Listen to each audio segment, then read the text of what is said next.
25-000875FY, people of the state of Michigan versus Gary Marken. Here's this for the record. We'll just wait for that buzzer. Yeah. Thank you. Thank you, and good afternoon again, Your Honor. Assistant Attorney General Chris Kessel for the Peace. Thank you. And good afternoon, Your Honor. It's good to see you. Raymond Kassar on behalf of Gary Marken. All right, how are we proceeding with the arraignment? Your Honor, at this time, my client would waive the formal reading. My client would also stand mute to the charges. All right, thank you. Indicating a waiver of the formal reading, a plea of mute to the charges will enter on your behalf, sir. You do have the right to be represented by an attorney. You sought out and hired your attorney of record. Had you been unable to do so, and upon request, you would have been considered for the appointment of an attorney. Pat, do you have that other page? Wait, I didn't do my pages with the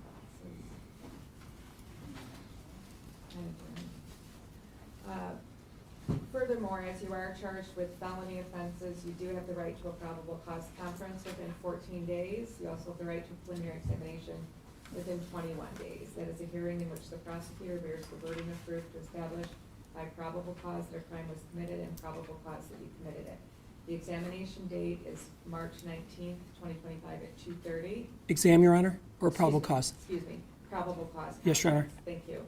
And the examination date is March 26th, 2025. And sir, I should also indicate to you that you do have the right to remain silent. Anything you say orally and writing can be used against you in court.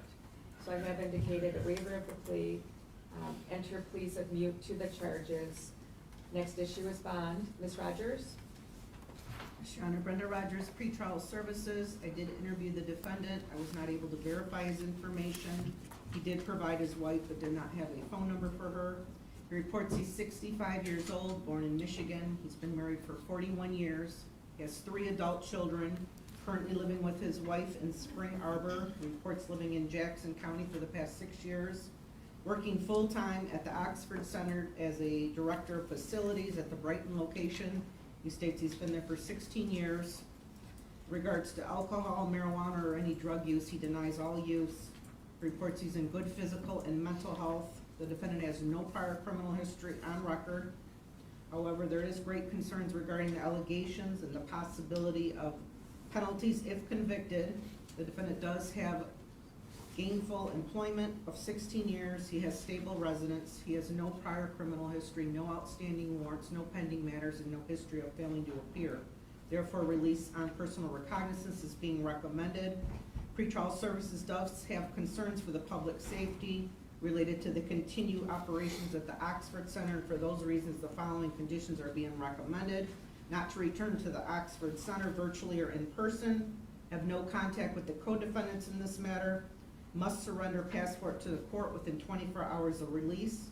Be supervised by Pretrial Services supervision. No possession of a firearm or dangerous weapon. And no contact with the family of the listed victim.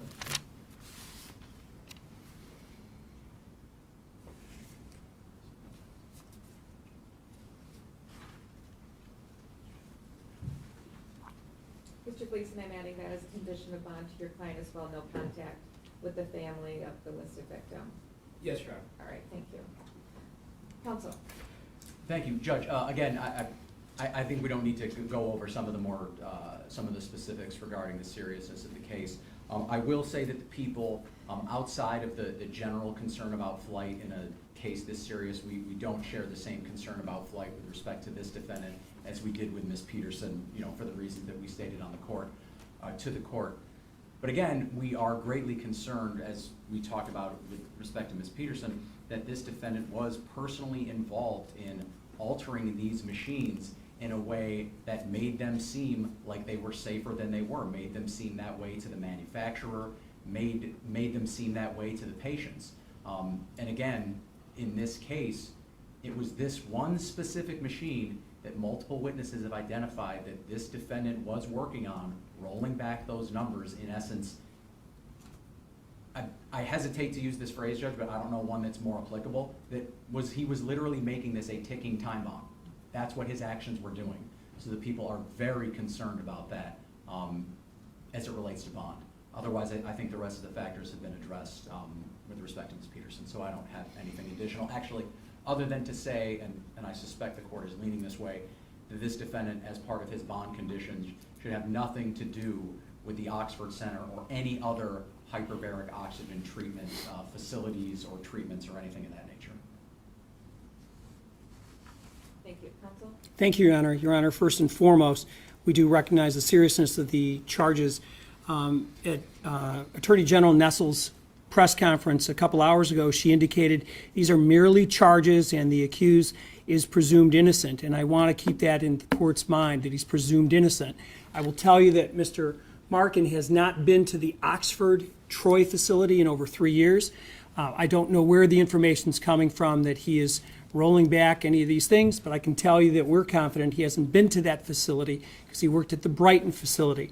However, Your Honor, with respect to protection of the public, there's no concern that he is going to do anything at this point in time to endanger the public or do anything that would cause the court concern to the public. He didn't operate these machines, Your Honor. He was a facilities manager, and I'm sure that's going to come out at the time of the preliminary exam. Your Honor, with respect to previous criminal history, none. 65 years old, married 41 years. His entire family is in this courtroom. They support him.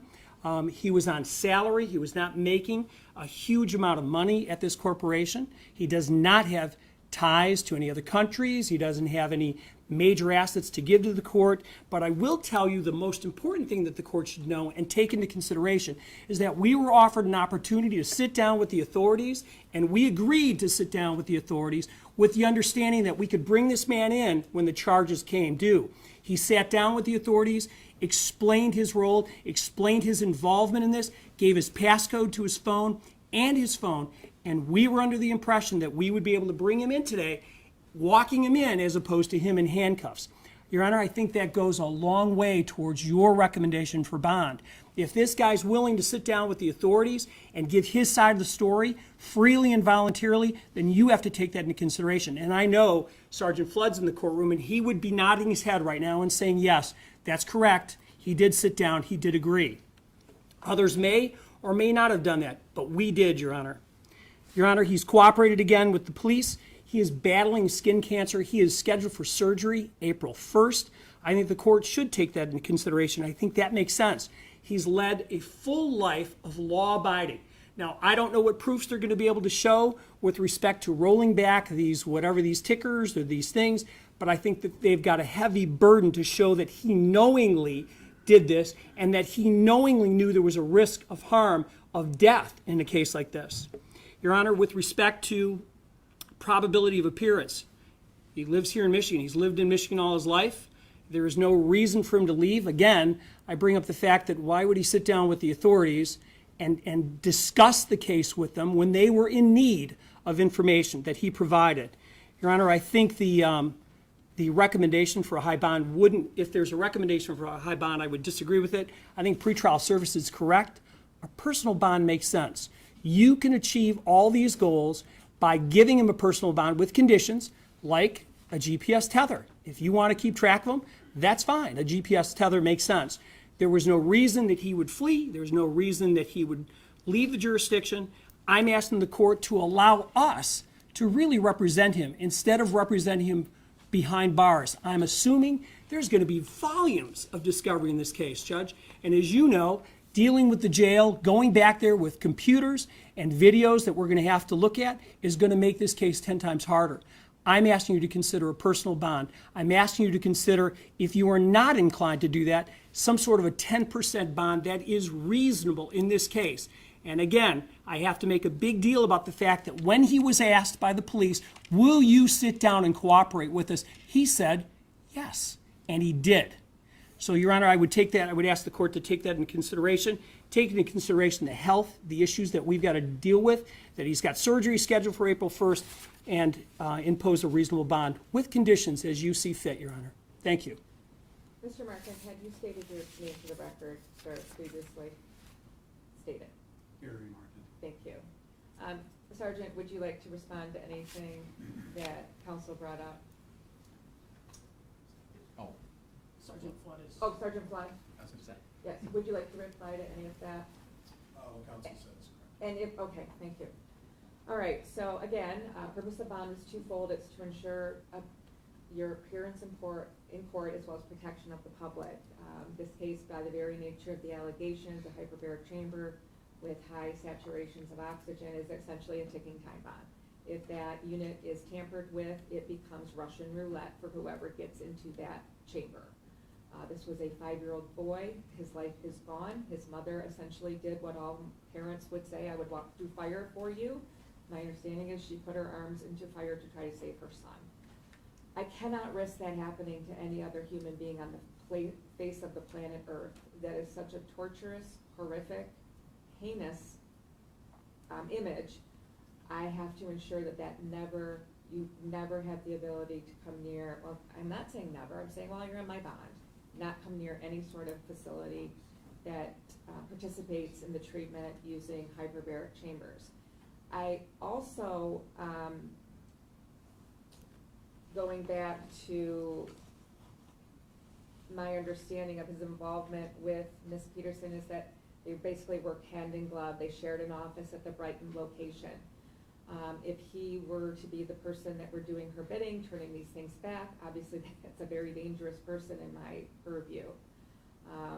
The charges are substantial, they're severe. We're dealing with a murder 2 charge, in addition to the involuntary. I need to ensure his presence in court. I need to ensure the protection of the public, and I am setting bond in that regard to do so.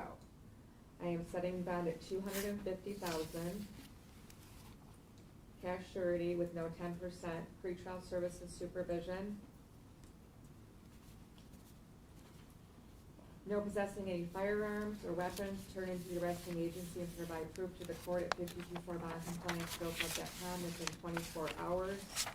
No contact with Tamala Peterson, Jeffrey Mosteller, or Alita Moffett. Do not return to the Oxford centers in Brighton or Troy, virtually or in person. There will be a GPS tether prior to release, passport turned in prior to the release to the police department, with home confinement, restricted leave, attorney, medical, and court.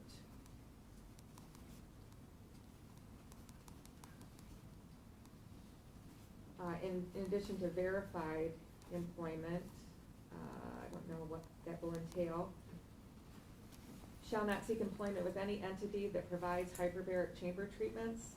Do not leave the state of Michigan without permission of the court. Personally appear for all court proceedings. No new criminal offenses or activity. Immediately notify the court in writing of any address, phone number, or email changes. No contact with any current or past employee, director, officer, service provider, or maintenance entity which has had contact with the hyperbaric chambers at the Oxford Center. Any questions? All right, you can be seated, sir. Thank you, Your Honor.